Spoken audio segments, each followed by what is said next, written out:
Hello everyone, welcome back to എജു ആലക് 2.0. +2 എക്കണോമിക്സിലെ ക്രിസ്മസ് എക്സാമിന് നിങ്ങൾ പഠിക്കേണ്ട ഏറ്റവും ഇമ്പോർട്ടൻ്റ് ആയ ഒരു പാഠാണ് മൈക്രോ എക്കണോമിക്സിലെ chapter 4 theory of firm under perfect competition. ഈ ഒരു പാഠത്തിലെ നിങ്ങൾ പഠിക്കേണ്ടതായിട്ടുള്ള മെയിൻ പോർഷൻസ് ആണ് ഇന്നത്തെ വീഡിയോയിൽ നമ്മൾ പറയുന്നത്. വിത്ത് എക്സ്പ്ലനേഷൻ ആണ്. അതുകൊണ്ട് തന്നെ ഇത് പാർട്ട് 1 സെക്ഷൻ ആണ്. ഇതിന്റെ പാർട്ട് 2 നമ്മൾ ഇതിന്റെ പിന്നാലെ അപ്ലോഡ് ചെയ്യും. പാർട്ട് 1 ആയിട്ട് ഇടാൻ കാരണം ഈ ചാപ്റ്റർ നമുക്ക് 2 സെക്ഷനായിട്ട് തിരിക്കാം ആക്ച്വലി. അപ്പോൾ 2 സെക്ഷനായിട്ട് പഠിച്ചാലാണ് നമുക്ക് ഈ പാഠം നല്ല രീതിയിൽ മനസ്സിലാവാനും പെട്ടെന്ന് പഠിക്കാനും സാധിക്കുള്ളൂ. അപ്പോൾ ചാപ്റ്റർ 4 എന്തുകൊണ്ടാണ് ഇമ്പോർട്ടൻ്റ് എന്ന് പറയുമ്പോൾ, പകുതി പാഠങ്ങൾ, അതായത് ചാപ്റ്റർ 3 വരെ നമുക്ക് ഓണപരീക്ഷയ്ക്ക് ഉണ്ടായിരുന്നു. ചില കുട്ടികൾക്കൊക്കെ 2ാം പാഠം ഉണ്ടായിരുന്നുള്ളൂ.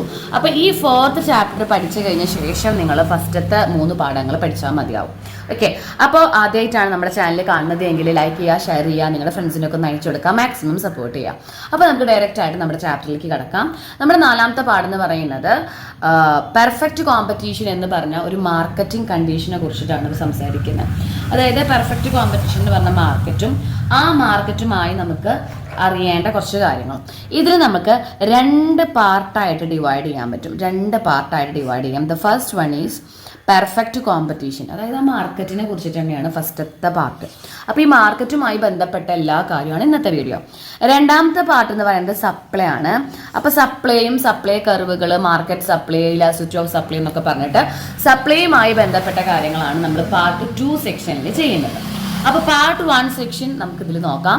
ഇത്ര മാത്രമേ ഉള്ളൂ, പഠിച്ചാൽ മതി. നിങ്ങളിത് മനസ്സിലാക്കി കഴിഞ്ഞാൽ ഓരോ ടോപ്പിക്കും എന്താണെന്ന് പറഞ്ഞു തരാം. ഓരോന്നും മനസ്സിലാക്കി കഴിഞ്ഞാൽ നിങ്ങൾക്കത് ഈസി ആയിട്ട് ടെക്സ്റ്റ് വൈസ് വെച്ചിട്ട് പഠിക്കാം. ടെക്സ്റ്റ് ബുക്ക് പഠിക്കുക തന്നെയാണ് ഏറ്റവും നല്ലത്. എക്കണോമിക്സും ബിസിനസ്സൊക്കെ നല്ല രീതിയിൽ ടെക്സ്റ്റ് ബുക്ക് പഠിക്കാം. പക്ഷേ ടെക്സ്റ്റ് ബുക്കിൽ പഠിക്കുമ്പോൾ ആവശ്യമുള്ളത് മാത്രം പഠിച്ചാൽ മതി. ഇപ്പോൾ ഫോർ എക്സാമ്പിൾ പറയുകയാണെങ്കിൽ ഒരു ടോപ്പിക്കിനെ കുറിച്ചിട്ട് കുറേ എക്സ്പ്ലനേഷൻ കൊടുത്തിട്ടുണ്ടാവും. അതിൽ ആവശ്യമുള്ള ടോപ്പിക്ക് മാത്രം നിങ്ങൾ അണ്ടർലൈൻ ചെയ്ത് പഠിക്കാം. എങ്കിൽ മാത്രമേ നമുക്ക് നല്ല സ്കോറ് കിട്ടുള്ളൂ. അപ്പോൾ ഈ പാഠത്തിൽ ആദ്യം നമ്മൾ പഠിക്കേണ്ടത് theory of A firm under perfect competition എന്ന് പറഞ്ഞാൽ ആ പെർഫെക്റ്റ് കോമ്പറ്റീഷൻ്റെ ഫീച്ചേഴ്സ് ആണ് ഫസ്റ്റ് എഴുതിയിരിക്കുന്നത്. ഫീച്ചേഴ്സ് ഓഫ് പെർഫെക്റ്റ് കോമ്പറ്റീഷൻ വളരെ ഇമ്പോർട്ടൻറ്റ് ക്വസ്റ്റ്യൻ ആണ്. എല്ലാ ക്വസ്റ്റ്യൻ പേപ്പറിലും ചോദിക്കാവുന്ന ക്വസ്റ്റ്യൻ ആണ്. കണ്ടിട്ടുണ്ട് എല്ലാ ക്വസ്റ്റ്യൻ പേപ്പറിലും. നമുക്ക് എളുപ്പമാണ്. ഇതിൽ നമ്മൾ എക്സ്പ്ലനേഷൻ കൊടുക്കാതെയാണ് എഴുതിയിരിക്കുന്നത്. അപ്പോൾ ഇത് 2 മാർക്കിനൊക്കെയാണ് വരുന്നതെങ്കിൽ നിങ്ങൾക്ക് എക്സ്പ്ലനേഷൻ ഒന്നും കൊടുക്കേണ്ട ആവശ്യമില്ല. ഇതൊരു 4 മാർക്കിലേക്കൊക്കെയാണ് പോകുന്നത് എങ്കിൽ നമ്മൾ എന്തായാലും എക്സ്പ്ലനേഷൻ കൊടുക്കണം. എന്ന് വെച്ചാൽ എന്താണ് അതിൻ്റെ മീനിങ് അതെന്ന് പറഞ്ഞാൽ മതി. അപ്പോൾ പെർഫെക്റ്റ് കോമ്പറ്റീഷൻ എന്ന് പറഞ്ഞ മാർക്കറ്റിലെ പ്രത്യേകതകളാണ്. First one, large number of buyers and sellers. എന്ന് വെച്ചാൽ എന്താ, ആ മാർക്കറ്റിൽ ഒരുപാട് സാധനങ്ങൾ വാങ്ങുന്നവരും ഉണ്ടാവാം, വിൽക്കുന്നവരുണ്ടാവാം. ഹോമോജീനിയസ് പ്രോഡക്റ്റ് മീൻസ് സെയിം പ്രൊഡക്റ്റുകളാണ് അവർ വിൽക്കുന്നത് ഉണ്ടാവുക. Freedom of entry and exit of firms. അതായത് ആർക്ക് വേണമെങ്കിലും എപ്പോൾ വേണമെങ്കിലും വന്ന് ബിസിനസ് തുടങ്ങാം, നിർത്തിപ്പോവാം. അതിനൊന്നും ഒരു റെസ്ട്രിക്ഷൻസും ഇല്ല. പെർഫെക്റ്റ് മൊബിലിറ്റി മീൻസ് വാട്ട്, നമുക്ക് കൊണ്ട് നടക്കാൻ കഴിയുന്നതാണ് മൊബിലിറ്റി എന്ന് പറയുന്നത്. നമുക്ക് അതിൻ്റെ ഉള്ളിൽ വെച്ച് നമുക്ക് ഇഷ്ടമുള്ള പോലെ എങ്ങനെയും സാധനങ്ങൾ വാങ്ങാം, കൊടുക്കാം. പെർഫെക്റ്റ് നോളജ്, അവിടെ ഒരു ബിസിനസ് സ്ഥാപനം വരുന്നുണ്ട് അല്ലെങ്കിൽ ഒരാൾ സാധനങ്ങൾ വാങ്ങാൻ വരുന്നുണ്ട് എങ്കിൽ ആ മാർക്കറ്റിനെ കുറിച്ച് നല്ല അറിവുണ്ടായിരിക്കും.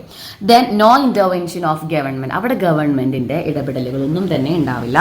പ്രൈസ് ടേക്കറാണ്. പ്രൈസ് ടേക്കർ എന്ന് വെച്ചിട്ടുണ്ടെങ്കിൽ പ്രൈസ് വില നിശ്ചയിക്കുന്ന ആൾക്കാരാണ്.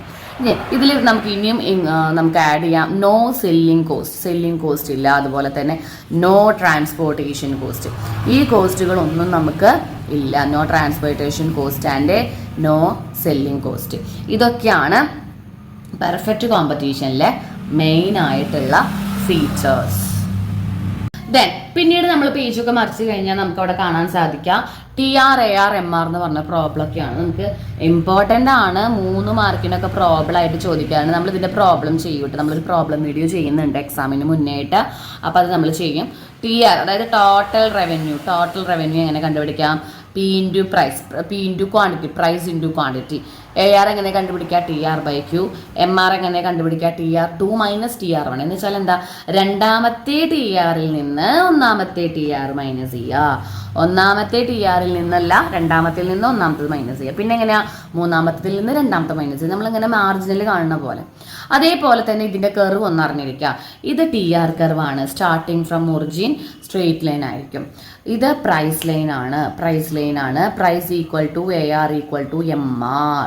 അതായത് നമ്മൾ ഈ ഒരു ഇക്വേഷൻ വെച്ച് ചെയ്ത് കഴിഞ്ഞാൽ നിങ്ങൾക്ക് അറിയാൻ സാധിക്കും പ്രൈസ് ലൈനും ARഉം MRഉം ഡിമാൻഡ് കർവും എല്ലാം under perfect competition one and only the same ആയിരിക്കും. വളരെ ഇമ്പോർട്ടൻ്റ് ആണ്. പെർഫെക്റ്റ് കോമ്പറ്റീഷനിലെ പ്രൈസ് ലൈനും AR ഉം MR ഉം എല്ലാം സെയിം ആയിരിക്കും. അതാണ് ഈ straight line parallel to X ആക്സിസിൻ്റെ പാരലായിട്ട് വരുന്നതാണ് എന്ത് നമ്മുടെ പ്രൈസ് ലൈൻ. AR ഉം MR ഒക്കെ ഇതൊക്കെ പെർഫെക്റ്റ് കോമ്പറ്റീഷൻ എന്ന മാർക്കറ്റിനെ കുറിച്ചിട്ടാണ് കേട്ടോ പറയണത്. ഇതിൻ്റെ ഒരു പ്രോബ്ലം ഈ കർവ് ഇത് ഇത്ര പഠിച്ചാൽ മതി. ടെക്സ്റ്റിന് എക്സ്പ്ലനേഷൻ പഠിക്കേണ്ട. പിന്നീട് നമ്മൾ പഠിക്കേണ്ട വളരെ വളരെ വളരെ ഇമ്പോർട്ടൻ്റ് ആയ 8 മാർക്കിൻ്റെ ഒരു ഷുവർ ക്വസ്റ്റ്യൻ ആണ്. 8 മാർക്കിൻ്റെ ഒരു ഷുവർ ക്വസ്റ്റ്യൻ. നമ്മൾ 8 മാർക്കിൻ്റെ വീഡിയോ ചെയ്യും. 8 മാർക്കിൻ്റെ ഒരു ഷുവർ ക്വസ്റ്റ്യൻ ആണ് ഈ പാഠത്തിൽ കിടക്കുന്നത്. Profit maximisation condition under perfect competition. Perfect കോമ്പറ്റീഷനിലെ പ്രോഫിറ്റ് മാക്സിമൈസ് ചെയ്യണമെങ്കിൽ എന്തൊക്കെ കണ്ടീഷൻസ് ഉണ്ട്?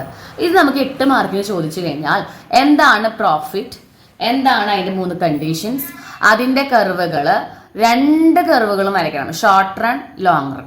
ഇതൊക്കെ വരച്ചു കഴിഞ്ഞാലാണ് നമുക്ക് 8 മാർക്ക് ഇങ്ങോട്ട് കിട്ടുള്ളൂ. അപ്പോൾ നമ്മൾ ചില ക്വസ്റ്റ്യൻ പേപ്പറിലെ ഫീച്ചേഴ്സും കൂടി എഴുതാൻ പറയും. അപ്പോൾ ഫീച്ചേഴ്സ് ഓഫ് പെർഫെക്റ്റ് കോമ്പറ്റീഷൻ ഒരു എഴുതി വെക്കണം. പ്രോഫിറ്റ് മാക്സിമൈസേഷൻ ഞാൻ ഈ പറഞ്ഞ കണ്ടീഷൻസ് എല്ലാം എഴുതി വെക്കണം. ഇതെല്ലാം എഴുതി വെച്ചാൽ മാത്രമേ നമുക്ക് എന്ത് കിട്ടുള്ളൂ? 8 മാർക്കിൻ്റെ എസ്സേ ക്വസ്റ്റ്യൻ കിട്ടുള്ളൂ. അപ്പോൾ എന്താണ് പ്രോഫിറ്റ്? പ്രോഫിറ്റ് എന്ന് പറഞ്ഞാൽ എന്താ? റവന്യൂ മൈനസ്, നമുക്കറിയാം അല്ലേ, ടോട്ടൽ റവന്യൂ, നമുക്ക് എത്രത്തോളം വരുമാനം കിട്ടി, total revenue minus total cost, എത്രത്തോളം നമുക്ക് ചിലവായി. അപ്പോൾ എത്ര രൂപ നമുക്ക് കിട്ടി, എത്ര നമുക്ക് ചിലവായി, അതാണ് നമ്മുടെ പ്രോഫിറ്റ്. പ്രോഫിറ്റ് നമ്മൾ ഡിനോട്ട് ചെയ്യുന്നത് ഈ പൈ എന്ന് പറഞ്ഞൊരു സിമ്പിൾ യൂസ് ചെയ്തിട്ടാണ്. ഇനി പെർഫെക്റ്റ് കോമ്പറ്റീഷനിലെ ഒരു പ്രോഫിറ്റ് മാക്സിമൈസേഷൻ എന്ന് വെച്ചാൽ എന്താ? ഒരു കമ്പനി അതിൻ്റെ മാക്സിമം പ്രോഫിറ്റ്, അവർക്ക് നല്ല പ്രോഫിറ്റ് ഏറ്റവും ഹയസ്റ്റ് ലെവലിൽ കിട്ടണം എന്നുണ്ട് എങ്കിൽ 3 കണ്ടീഷൻസ് അവിടെ പാസ്സാവണം. 3 കണ്ടീഷൻസ് ഓക്കെ ആണെങ്കിൽ മാത്രമേ അവിടെ നമുക്ക് പ്രോഫിറ്റ് മാക്സിമൈസ് ചെയ്യുമെന്ന് പറയാൻ സാധിക്കുള്ളൂ. ആ 3 കണ്ടീഷൻസ് ഏതൊക്കെയാണ്? The first one is the price line should be equal to MC എന്ന് വെച്ചാൽ മാർജിനൽ കോസ്റ്റ്. പ്രൈസ് ലൈനെ മാർജിനൽ കോസ്റ്റുമായിട്ട് ഈക്വൽ ആയിരിക്കണം, ഒന്നാമത്തെ കണ്ടീഷൻ.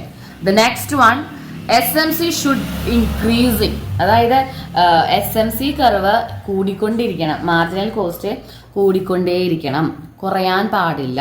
അതിന് വേറൊരു സെന്റൻസും കൂടി പറയും, the marginal cost curve should cut MR curve from below. അങ്ങനെ നമ്മൾ പറയും. ഈ രണ്ടാമത്തെ ഈ ഒരു പോയിന്റ് ആണ് കേട്ടോ പറയണേ. ഇതാണ് ഈ MR കർവ്. ഈ MR കർവിനെ ഇത് MR കർവാണ്. ഈ MR കർവിനെ MC കർവ് താഴെ നിന്ന് കട്ട് ചെയ്യണം, അങ്ങനെയും പറയും ഈ രണ്ടാമത്തെ കണ്ടീഷന്. Then third one, price should be more than or equal to minimum point of AVC. AVCയുടെ മിനിമം പോയിന്റിനേക്കാൾ മുകളിലോ അതിന് ഒപ്പമോ ആയിരിക്കണം ആര്? നമ്മുടെ പ്രൈസ്. ഈ 3 കണ്ടീഷൻ ഇതേപോലെ ഷോർട്ടാക്കി എഴുതിയാലും കുഴപ്പമില്ല, വലുതാക്കി നിങ്ങൾ എക്സ്പ്ലനേഷൻ ചെയ്ത് എഴുതിയാലും പ്രശ്നമൊന്നുമില്ല. എങ്ങനെയായാലും നമുക്ക് ആ കണ്ടീഷൻസ് അവിടെ നിങ്ങൾ പഠിച്ചിട്ടുണ്ടാവണം. ഒപ്പം ഈ കണ്ടീഷൻസ് പഠിച്ചതിൻ്റെ തൊട്ട് പിന്നാലെ ഇതിൻ്റെ കർവുകൾ, 3 കണ്ടീഷനും വെച്ചുള്ള കർവുകളും വരയ്ക്കണം. കർവുകൾ എന്ന് പറയാൻ കാരണം നമുക്ക് അവിടെ 2 കർവ് വരും, ലോങ് റണ്ണും ഉണ്ട്, ഷോർട്ട് റണ്ണും ഉണ്ട്. 2 കർവുകളും നമുക്ക് അവിടെ വരയ്ക്കാൻ അറിയണം. ഒരു കർവ് മാത്രം വരച്ചിട്ട് കാര്യമില്ല, എന്ത് വേണം? 2 കർവുകളും നമുക്കത് അറിയണം. ഓക്കെ, അപ്പോൾ അത് ഏതൊക്കെയാണെന്നാണ് നമ്മളിപ്പോൾ ഈ കർവുകൾ എങ്ങനെയാണ് വരയ്ക്കാന്ന് പറഞ്ഞുതരാം. കർവുകൾ, അപ്പോൾ കർവുകൾ വരയ്ക്കണേക്കാൾ മുന്നേ നിങ്ങൾ പഠിക്കണത് എന്താണ്? ഈ 3 പോയിന്റാണ്. ഇതാണ് 3 കണ്ടീഷൻ ട്ടാ. ഇനി ഇവിടെ 2 കർവ് മിസ് വരച്ചിട്ടുണ്ട്. ഇത് ഷോർട്ട് റണ്ണിലെ കർവാണ്, ഇത് ലോങ് റണ്ണിലെ കർവാണ്. ഓക്കെ, ഇതാണ് ഷോർട്ട് റൺ കർവ്. അതിപ്പോൾ എങ്ങനെ വന്നതെന്ന് ആലോചിക്കേണ്ട, അപ്പോൾ പറഞ്ഞുതരാം. ചില കുട്ടികൾ ഇതൊക്കെ കണ്ടു കഴിഞ്ഞാൽ തന്നെ തല കറങ്ങി വീഴും. അയ്യോ ഇതെന്തി കാണണേന്ന്. അത്രമാത്രം വലിയ ബുദ്ധിമുട്ടൊന്നും ഇല്ലടോ. ഇത് എന്താണെന്നറിയോ? അതിൻ്റെ പോയിന്റ് വെച്ചിട്ട് ഇത് മെഷർമെൻ്റ് ഒന്നും ഇതിന് ആവശ്യമില്ല, ഒരു മെഷർമെൻറ്റിൻ്റെ ആവശ്യമില്ല. നിങ്ങൾക്ക് അറിയാൻ പറ്റുമോ എന്ന് നോക്കുക, വരയ്ക്കാം. നമ്മൾ പറഞ്ഞ 3 കണ്ടീഷൻ, 2 എണ്ണം ഉണ്ടല്ലോ, ഒന്ന് short run, long run. Short run ഇത് ആദ്യം വരയ്ക്കാം. ഫസ്റ്റത്തെ 3 പോയിന്റ് എന്തായിരുന്നു? First point price line should be equal to MC curve. അപ്പോൾ നമ്മൾ ആദ്യം X ആക്സിസും Y ആക്സിസും വരയ്ക്കാം. ഇത് നിങ്ങൾക്ക് വരയ്ക്കാൻ അറിയാലോ. ഇതാണ് നമ്മുടെ ഫസ്റ്റത്തെ കണ്ടീഷൻ. പ്രൈസ് ലൈൻ വരച്ചു. ഇതാണ് നമ്മുടെ price line. P equal to AR equal to MR. Price line വരച്ചു. ഇതാണ് നമ്മുടെ ഫസ്റ്റത്തെ കണ്ടീഷൻ ട്ടാ. P ഈക്വൽ ടു MC എന്ന് പറഞ്ഞാണ് ഫസ്റ്റത്തെ കണ്ടീഷൻ. ഇപ്പോൾ നമ്മുടെ P ആയി. ഇനി MC നെ വരയ്ക്കാം. SMC നമ്മൾ വരച്ചു കൊടുത്തു. ടിക്ക് മാർക്ക് ഇട്ടിരുന്ന SMC. അപ്പോൾ ഈ ഒരു ഇതിപ്പോൾ ഒന്നാമത്തെ കണ്ടീഷൻ സാറ്റിസ്ഫൈ ചെയ്യാൻ വേണ്ടി നമ്മൾ വരച്ചതാ. Price line equal to MC എന്ന് പറയുന്നത്. ഇതിൽ പ്രൈസ് ലൈനും MCയും ഈക്വൽ ആവുന്നൊരു പോയിന്റ് എന്താണെന്ന് നോക്കിയാൽ ഇതാണ് P ഈക്വൽ ടു MC എന്ന് പറഞ്ഞ പോയിന്റ് ഉണ്ട്. ഇനി രണ്ടാമത്തെ ഒരു കണ്ടീഷൻ ഉണ്ട്. രണ്ടാമത്തെ കണ്ടീഷൻ എന്താണ്? The MC should be increasing, should not be MC should be non-decreasing. Non-decreasing എന്ന് പറഞ്ഞാൽ എന്താ, കുറയാൻ പാടില്ല. അതിൻ്റെ അർത്ഥം എന്താ, കൂടുക. അപ്പം നമ്മൾ നോക്കുമ്പോൾ ഇതാണ് MC കർവ്. ഈ MC കർവ് ഇവിടെ നിന്ന് ഇങ്ങനെ കൂടിക്കൊണ്ടിരിക്കുകയാണ്, ഒരിക്കലും അത് കുറഞ്ഞ താഴത്തോട്ട് വരുന്നില്ല. അപ്പോൾ ആ രണ്ടാമത്തെ കണ്ടീഷൻ ഓട്ടോമാറ്റിക്കലി അവിടെ സാറ്റിസ്ഫൈ ആയി. മൂന്നാമത്തെ കണ്ടീഷൻ എന്താ, the price line should be equal or more than equal or to നമ്മുടെ ABC കർവ്. അപ്പോൾ നമ്മളൊരു ABC കർവ് താഴത്തെ കൂടെ വരച്ചു കൊടുക്കാം. ABC കർവിൻ്റെ മിനിമം പോയിന്റ് ഇതാണ്. മിനിമം പോയിന്റ് എന്ന് വെച്ചാൽ ഏറ്റവും താഴെയുള്ള പോയിന്റ് എന്ന് പറഞ്ഞാൽ ഇതാണ്. ആ പോയിന്റിന്റെ ഒപ്പമോ അതിന് മുകളിലോ ആവണം ആര്, നമ്മുടെ പ്രൈസ് ലൈൻ. കണ്ടോ? അപ്പോൾ നമ്മൾ ഇതിൻ്റെ താഴത്തു കൂടെ തന്നെ വരച്ചു കൊടുക്കാം. എന്നിട്ട് അതിന് മേലെ ഒരു ഗുണവും ഇല്ലാണ്ട് ഒരാളിട്ട് കൊടുക്കണം, SAC. ഏവറേജ് കോസ്റ്റ് ആണ്. ആക്ച്വലി അയാളുടെ ആവശ്യമില്ലെങ്കിലും ഈ ABC വരച്ച് അതിൻ്റെ മേലെ നമ്മൾ അയാളെ വരച്ചു കൊടുക്കാം. എന്നിട്ട് നമ്മളിവിടെ ഫസ്റ്റത്തെ കണ്ടീഷൻ പാസ്സായ ആ ഒരു ലൈന് താഴത്തോട്ട് വരയ്ക്കാം. ഇതാണ് നമ്മുടെ ഫസ്റ്റ് കണ്ടീഷൻ പാസ്സായത്. അതായത് price line should be equal to minimum point of SMC. Minimum point of ABC ഇവിടെ പ്രൈസ് ലൈനെ MCയുടെ ഈക്വൽ ആവുന്ന ഈ പോയിന്റ് താഴത്തോട്ട് വരച്ചു കൊടുക്കാം. എന്നിട്ട് നമ്മൾ ഈ SACയിൽ അതൊന്നും ഇങ്ങോട്ട് മുട്ടിച്ചിട്ട് കൊടുക്കാം. അപ്പോൾ ഇത്രയും പോർഷൻസ് ആണ് നമ്മൾ പറഞ്ഞ പ്രോഫിറ്റ് ഏരിയ. കണ്ടോ? ഇത്രയും പോർഷൻസ് ആണ് അതിൻ്റെ പ്രോഫിറ്റ് ഏരിയ. എന്നിട്ട് നമ്മളിവിടെ എന്തെങ്കിലും കാണിച്ചു കൊടുക്കണം, ഇതാണ് പ്രോഫിറ്റ് ഏരിയ എന്ന് നമ്മളിവിടെ വരച്ച് കാണിച്ചു കൊടുക്കണം. ഇവിടെ നമ്മൾ എന്താ പറയുക, പ്രൈസ് ലൈനും അതിവിടെ നമ്മൾ പ്രൈസാണ്, ഇവിടെ നമ്മൾ ക്വാണ്ടിറ്റിയാണ് അടയാളപ്പെടുത്തുക. ഇത്രയും വരച്ചാലാണ് നമ്മുടെ 8 മാർക്കിനുള്ള ഒന്നാമത്തെ കർവ്. ഓക്കെ, ഇതാ എക്സ്പ്ലനേഷൻ കഴിഞ്ഞിട്ട് വേണം നിങ്ങൾ വരയ്ക്കാൻ. അതേപോലെ നമുക്ക് ലോങ് റൺ വരയ്ക്കാം. ലോങ് റൺ വരയ്ക്കാൻ ഇതേപോലെ എളുപ്പമാണ്. ലോങ് റണ്ണിൽ എന്ത് മതി, നമ്മൾ ആദ്യം ഒരു പ്രൈസ് ലൈൻ വരച്ചെടുക്കാം. ഫസ്റ്റായിട്ട് നമ്മളൊരു പ്രൈസ് ലൈൻ വരച്ചെടുക്കുക. പ്രൈസ് ലൈൻ രണ്ട് സ്ഥലത്തും സെയിം തന്നെ ആയിരിക്കും കേട്ടോ. കണ്ട, ഒരു പ്രൈസ് ലൈൻ വരച്ചെടുത്തു. ഇത് പ്രൈസ് ലൈൻ സെയിം ആയിരിക്കും. പിന്നെ LRMCയും LRAC അവിടെ ABC കർവ് ഇല്ല, അതൊന്നും ഇങ്ങനെ ബ്ലാച്ചിട്ട് വരയ്ക്കാം, ഒന്ന് നീട്ടിയിട്ട് വരയ്ക്കാം. അതായത് നമ്മുടെ SMC ടിക്ക് മാർക്ക് ഇട്ട പോലെ ഇതൊന്നും ഇങ്ങനെ വലുതാക്കി വരച്ചെടുക്കുക. ഇതാണ് ലോങ് റൺ MC കർവ്, ഇതാണ് ലോങ് റൺ AC കർവ്. എന്നിട്ട് ഈ കൂട്ടിമുട്ടൊന്ന് താഴത്തോട്ട് വരച്ച് കഴിഞ്ഞ് നമ്മളിതാ ഇവിടെ നിന്ന് ഈ പോയിന്റ് ഉണ്ടല്ലോ, ഇപ്പോൾ ഇവിടുത്തെ നമ്മുടെ ഈ മിനിമം പോയിന്റിനേക്കാൾ അടുത്തുള്ള ഈ പോയിന്റ് ഇത്രയും വരച്ചു കൊടുത്താൽ ഇവിടുത്തെ പ്രോഫിറ്റ് ഏരിയ ആയി. ഇത് ലോങ് റണ്ണീത്താണ്, ഇത് ഷോർട്ട് റണ്ണീത്താണ്. ഇത് വരയ്ക്കണം. അപ്പോൾ ആ 3 കണ്ടീഷൻസ് നിങ്ങൾ പഠിക്കണം. ഒപ്പം തന്നെ എന്താണ് പ്രോഫിറ്റ് എന്ന് എഴുതണം. അതിൻ്റെ കൂടെ ചിലപ്പോൾ നമുക്ക് ക്വസ്റ്റ്യൻ വരാം, എന്ത് ഫീച്ചേഴ്സ് ഓഫ് പെർഫെക്റ്റ് കോമ്പറ്റീഷൻ, അതും കൂടി അറിയണം. ഓക്കെ, ഇതുമായി ബന്ധപ്പെട്ട 2 പോയിന്റും കൂടി പഠിച്ചു കഴിഞ്ഞാൽ ഫസ്റ്റ് പാർട്ട് ഇറ്റ്സ് ഓവർ. ഒന്ന് ഷട്ട് ഡൗൺ പോയിന്റ് എന്താണ്, രണ്ടാമത്തത് ബ്രേക്ക് ഈവൺ പോയിന്റ് എന്താണ്. ഇതിന് രണ്ടിനും കർവ് ഉണ്ട് കേട്ടോ, രണ്ടിനും കർവ് ഉണ്ട്. രണ്ടിനും നമുക്ക് ലോങ് റണ്ണിലും ഷോർട്ട് റണ്ണിലും കർവ് ഉണ്ട്. ഷട്ട് ഡൗൺ ചെയ്യാന്ന് വെച്ചാൽ എന്താ, സ്റ്റോപ്പ് ചെയ്യുക, നിർത്തി വെക്കുക എന്നൊക്കെയാണ് ഷട്ട് ഡൗണിൻ്റെ അർത്ഥം. നമ്മൾ ഈ എന്താ പറയുക, പേഴ്സണൽ കമ്പ്യൂട്ടറും ഒക്കെ ഷട്ട് ഡൗൺ ചെയ്യാന്ന് പറഞ്ഞാൽ നമ്മൾ സ്റ്റോപ്പ് ചെയ്ത് വെക്കുക. അതേപോലെ ഒരു ഫേം നിർത്തിവെക്കുന്ന ഒരവസ്ഥ, അതായത് അവരുടെ ഔട്ട്പുട്ടൊക്കെ ഉണ്ടാക്കലൊക്കെ നിർത്തിവെച്ച് അവരെന്ത് ചെയ്യാണ്, അവർ ഫേം നിർത്തുകയാണ്. കാരണം എന്താ, അവർക്ക് അതിനനുസരിച്ചിട്ടുള്ള പ്രോഫിറ്റ് ഒന്നും കിട്ടുന്നില്ല, അവരുടെ കോസ്റ്റിനനുസരിച്ചിട്ടുള്ള വരുമാനം കിട്ടുന്നില്ല എങ്കിൽ ആ നിർത്തിവെക്കുന്ന അവസ്ഥേനെയാണ് നമ്മൾ ഷട്ട് ഡൗൺ പോയിന്റ് എന്ന് പറയാം. ഈ ഷട്ട് ഡൗൺ പോയിന്റിൽ ആ ഒരു ഫേമിനെ ഒന്നും കിട്ടില്ല. എന്ത് കിട്ടില്ല, നമുക്ക് ഒരു രീതിയിലുള്ള ഒരു അപ്പോൾ ഇങ്ങനെയുള്ള സിറ്റുവേഷനാണ് നമ്മൾ ഷട്ട് ഡൗൺ പോയിന്റ് എന്ന് വിളിക്കാം. ഈ പോയിന്റിൽ ആ ഫേമിന് മിനിമം പോയിന്റിന്റെ പ്രോഫിറ്റ് പോലും കിട്ടില്ല. അപ്പോൾ അത് ഏതാണ് ആ പോയിന്റ്? ആ പോയിന്റ് എന്ന് പറയുന്നത് മിനിമം പോയിന്റ് ഓഫ് ABC ആണ്. അതായത് ഒരു കമ്പനീനെ സംബന്ധിച്ച് ABC കർവിന്റെ മിനിമം പോയിന്റെങ്കിലും പ്രോഫിറ്റ് കിട്ടിയില്ലെങ്കിൽ അയാൾ ബിസിനസ് നിർത്തും. അതാണ് ഷട്ട് ഡൗൺ പോയിന്റ് എന്ന് വെച്ചാൽ. ഷട്ട് ഡൗൺ പോയിന്റ് നമ്മൾ എങ്ങനെ വരയ്ക്കുക, നമ്മൾ സാധാരണ അവിടെ പഠിച്ച സെയിം കർവ്, ഒരു പ്രൈസ് ലൈൻ വരച്ചെടുക്കുക, SMC വരയ്ക്കുക, ABC വരയ്ക്കുക, SAC വരയ്ക്കുക. ഇത് നമ്മൾ പഠിച്ചത് പ്രൈസ് ലൈൻ ആണ്, ഇത് SMC ആണ്, ഇത് ABC ആണ്, ഇത് SAC ആണ്. അപ്പോൾ ABCയുടെ മിനിമം പോയിന്റ് എന്ന് വെച്ചാൽ ഏതാ, ഇതാണ് എന്ത്, ഷട്ട് ഡൗൺ പോയിന്റ്. ഇപ്പോൾ നമ്മൾ A എന്ന് ഇട്ട് കൊടുത്താൽ ഫിഗറിൽ A ആണ് ഷട്ട് ഡൗൺ പോയിന്റ്. ഓക്കെ, ഇനി ലോങ് റണ്ണിലേക്ക് വരും. ഇതേ സെയിം സംഭവം ലോങ് റണ്ണിലേക്ക് വരുമ്പോൾ നമ്മുടെ മിനിമം പോയിന്റ് ഓഫ് ABC ആണ് ഷോർട്ട് റണ്ണിൽ എങ്കിൽ മിനിമം പോയിന്റ് ഓഫ് LRAC കർവാണ് ലോങ് റണ്ണിൽ. മിനിമം പോയിന്റ് ഓഫ് LRAC കർവാണ് ലോങ് റണ്ണിൽ. അപ്പോൾ ഷോർട്ട് റണ്ണിൻ്റെ അറിയണം, ലോങ് റണ്ണിൻ്റെ അറിയണം. അപ്പോൾ ലോങ് റണ്ണിൻ്റെ എങ്ങനെ വരയ്ക്കുക, സെയിം പ്രൈസ് ലൈൻ വരച്ചു, ഒരു LRMC വരച്ചു, LRAC വരച്ചു. ഈ LRAC കർവിൻ്റെ മിനിമം പോയിന്റ് കണ്ടില്ലേ, ഇതാണ് shut down point of long run. ഇത്രയും കഴിഞ്ഞാലാണ് ഷട്ട് ഡൗൺ പോയിന്റിന്റെ ആ ഒരു പിക്ചറും അതുപോലെ ഫിഗറും 2 ഓക്കെ ആവുള്ളൂ. പിന്നീട് അടുത്ത പോയിന്റ് ആണ്. അപ്പോൾ ഷട്ട് ഡൗൺ പോയിന്റ് എന്ന് വെച്ചാൽ നിർത്തിവെക്കുക. അപ്പോൾ ഈ ഒരു പോയിന്റെങ്കിലും നമുക്ക് പ്രോഫിറ്റ് കിട്ടിയില്ലെങ്കിൽ അവർ അടച്ചു പൂട്ടും, ബിസിനസ് സ്റ്റോപ്പ് ചെയ്യും. അവർക്ക് ബിസിനസ് നടത്താൻ താല്പര്യം ഉണ്ടാവില്ല, പ്രോഫിറ്റും ഉണ്ടാവില്ല, വരുമാനം ഉണ്ടാവില്ല. രണ്ടാമത്തതാണ് break even point. Break even point എന്ന് വെച്ചാൽ PR = TC എന്ന് വെച്ചാൽ എന്താ, നമുക്ക് കിട്ടുന്ന വരുമാനവും നമുക്ക് ചിലവായതും സെയിം ആണ്. ഇപ്പം നമ്മളൊരു 1000 രൂപ ചിലവാക്കിയിട്ട് എന്തെങ്കിലും പ്രൊഡക്റ്റ് ഉണ്ടാക്കി കഴിഞ്ഞാൽ നമുക്ക് 1000 രൂപ തന്നെയാണ് കിട്ടിയത്. ഇതിൽ നമുക്ക് പ്രോഫിറ്റും ഇല്ല, അതുപോലെ തന്നെ ലാഭവും ഇല്ല. നോ പ്രോഫിറ്റ് നോ ലോസ്, അതായത് നഷ്ടവും ഇല്ല ലാഭവും ഇല്ല. അതായത് എത്രയാണോ നമ്മൾ ചിലവാക്കിയത് ആ സെയിം ചിലവാക്കി തന്നെ ഇങ്ങോട്ട് കിട്ടുക. ആ ഒരു പോയിന്റാണ് ബ്രേക്ക് ഈവൻ പോയിന്റ് എന്ന് പറയുന്നത്. ഇതും രണ്ടിലും സെയിം തന്നെയാണ്, അതായത് ഷോർട്ട് റണ്ണിലും ലോങ് റണ്ണിലും ഉണ്ട്. ഇവിടെ ഷോർട്ട് റണ്ണിൽ ബ്രേക്ക് ഈവൻ പോയിന്റ് എന്ന് പറയുന്നത് അവിടെ minimum shut down point minimum point of ABC ആണെങ്കിൽ ബ്രേക്ക് ഈവൻ പോയിന്റ് എന്ന് പറയുന്നത് മിനിമം പോയിന്റ് ഓഫ് SAC. നമ്മൾ ഒരു ആവശ്യമില്ലാണ്ട് ഒരാളോട് നിർത്തിയിട്ടുണ്ടായിരുന്നു അല്ലെ, ഈ SAC കയറി അതിന്റെ മിനിമം പോയിന്റ് ആണ്.